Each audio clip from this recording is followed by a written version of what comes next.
All right, Coach, this past week you were up in Colorado, got a 4-0 win against CSU Pueblo, and then a scoreless draw against MSU Denver. Just talk about what you saw from your team handling the trip, the altitude, and the opposition.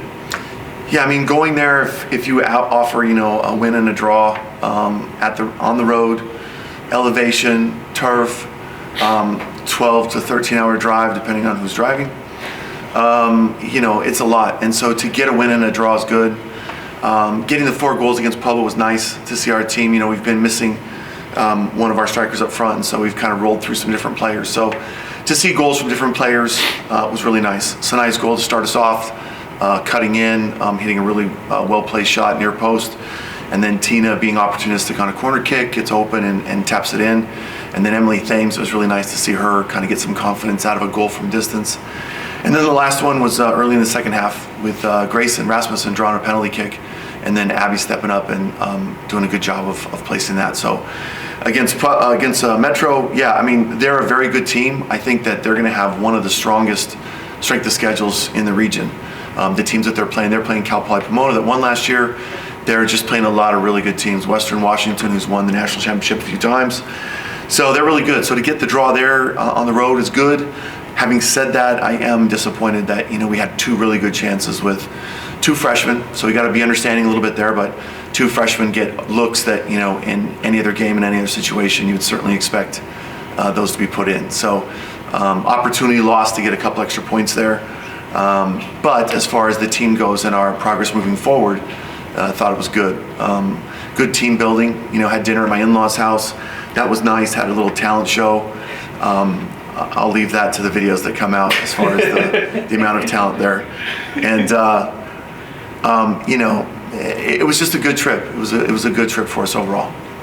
So you touched on, you had different performances. Thursday, 4 goals, and you won 4-0 on 9 shots on goal. In the next game, scoreless draw, no shots on goal. So going forward, how will you assess the team's highs and lows as conference play approaches? Yeah, well, some of the stats aren't right because Carly's obviously, her shot was saved, so I don't know how there's no shots on goal. But sometimes when you're out of town, the stats aren't always leaning in your favor. So what was the last part of your question again? Just going forward, how will you assess the team's highs and lows as conference play approaches?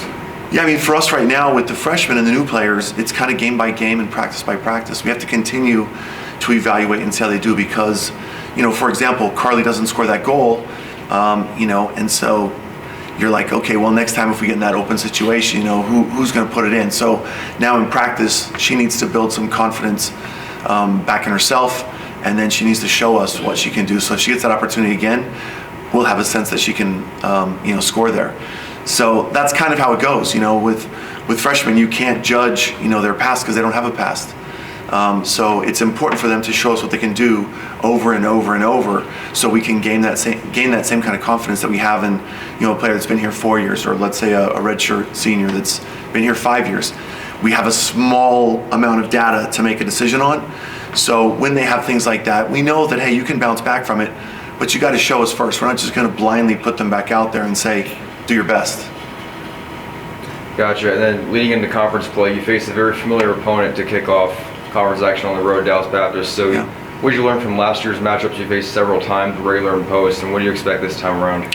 Well, I think for the most part, I think that the way that Coach Wood coaches there at DBU and Corey, I think that they're going to be the same style, the same system. I think there's a couple things that we do that are a little bit different than other people as far as how to negate some of their strengths. We're going to attempt to do that again. We've obviously got 11 different players on our team from the team that faced them last year. So we'll work on that. Obviously, we're going to be at their place instead of ours. But it's a nice field, it's a good facility. We've had good success there, but they're an extremely tough team.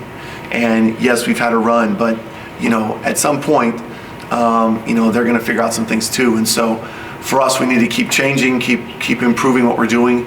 Our finishing needs to obviously be better. Our defending has been pretty good, but our finishing and scoring has not. So that part we need to make better going into conference play.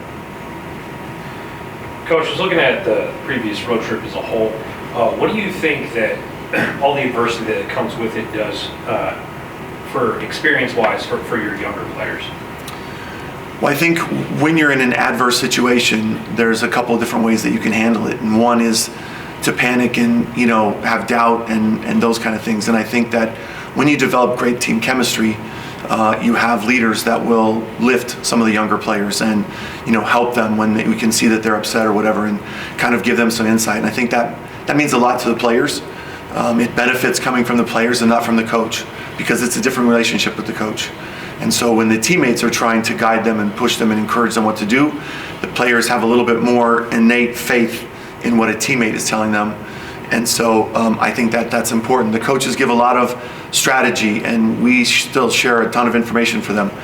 But when it comes from the players, I think it means more, and I think they want to not disappoint the players more than they think about disappointing us.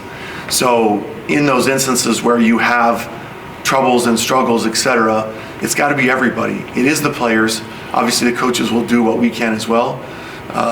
But yeah, it's just understanding that this is part of growing up, going from high school and club soccer to going into college. It's different, and it's not as easy, and there are more demands, and there are more difficulties with academics and travel and all that stuff. So it's a lot for them to overcome, and the ones that succeed tend to have really strong careers. More specifically in that, of course, a draw is better than a loss, but the win was right there. How did the leaders on that team pick up the girls when they missed those open shots? Yeah, I think in the second half, I think we still were creating some chances. I think that the most likely scenario in the second half was going to be some sort of breakaway type opportunity. And so I think that the players were not stopping looking for that. I mean, if they were, then Jillian Graves doesn't probably get her semi-breakaway where there's a mistake, and or the pass that she gets, and she has the second opportunity. So with those young players, we just need to tell them, hey, they need to take an extra touch. The ball's coming across the face of the goal. They're going straight vertical into the goal.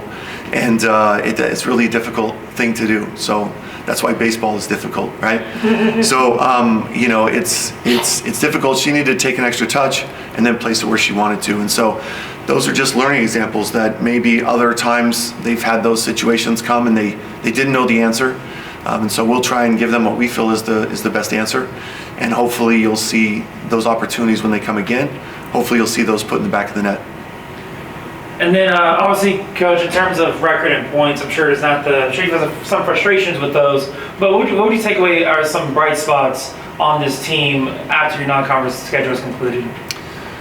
I think they are developing more cohesive understanding of each other. I think they're developing more trust with each other. I just think the team dynamic changes after you take a trip like that. Unfortunately for us, it's with a win and a draw.